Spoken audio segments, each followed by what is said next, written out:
Hello, Jacob here. And, well, as you know by now, and it's been a few days now, but the Minnesota Wild season has officially ended to the hands of the Golden Knights on Friday, the 28th, by a score of like 6-1. But, yeah, I mean, all things considered, though, it was a really good year for the Wild. A lot of improvements, a lot of building blocks, and a lot of pieces that will hopefully shape this future. The core. I mean, Kirill Kaprizov is an absolute stud. Fiala's still amazing. Foligno is really good. Talbot, Kakinen. I mean, we have some, really key pieces here. Now, I will say, though, there's a couple things that still scare me a little bit, or that'll be, I should say, more intriguing. Mainly, who does Seattle take in the expansion draft? Right now, I'm hearing between about two players, either Dumba or Ek, or either Dumba, Ek, or like Greenway, one of those three. And, yeah, I mean, like I say, all in all, this was a really good season for the Wild. I mean, I really have nothing to say.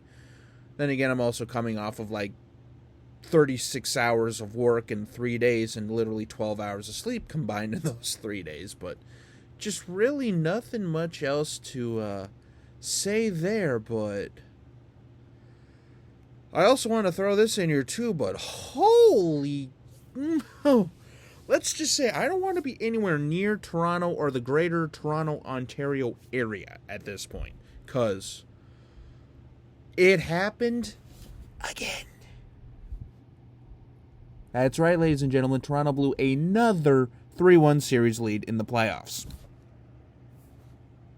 And I thought Minnesota sports teams are snake bitten. Holy Jesus. Like I say, I just got done watching that game, but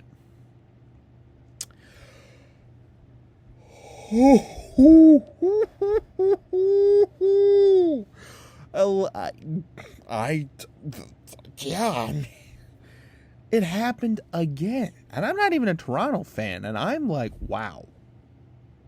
So, oh boy, that's going to be another interesting thing to see moving on here too, but yeah, I mean, that just goes to show that sports are unpredictable, yet predictable. It just, wow. Anyway, going back to the Wild now.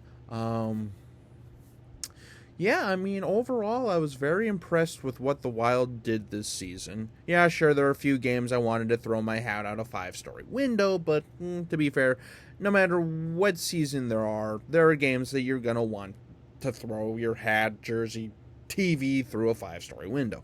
That hasn't changed. Well, case in point, just watch a few games back on my YouTube channel. Yeah, I was Vikings levels mad. If you know anything about me over the last couple of years, I also do Vikings emotional reactions and all that stuff, so yeah. But let's just say I'm very passionate about my teams. But yeah, I mean, really don't have much else to say, honestly, at this point, so yeah, I mean, the future is bright for the Wild. We just need to get a few more key pieces, and yeah, let's just say these NHL playoffs have been nothing short of spectacular. Yeah, in my opinion, the NHL playoffs are probably some of my favorite playoffs. Only probably behind the NFL, just because unlike in the NFL or, the NHL, you have multiple game series, whether it's like 5 or 7 games. But in the NFL, you literally have one game. So there's a lot more opportunities for upsets and stuff like that. But yeah, I mean, overall, it's been a very impressive playoffs for the NHL. And yeah, I mean, that's basically going to wrap this up here. Just kind of my overall thoughts on what I thought of the year and just sort of the NHL in general. But it's going to be interesting come October just what the NHL is going to look like. I mean, especially with Seattle coming in. So stay tuned as, if there's anything major that happens with the Wild, if they trade any key pieces or if they get any pieces or Seattle, because, well, Seattle, brand new team coming into the league and all that stuff. So, but yeah, I mean, that'll pretty much conclude this video. And until we meet again, this is Jacob, and have a good day.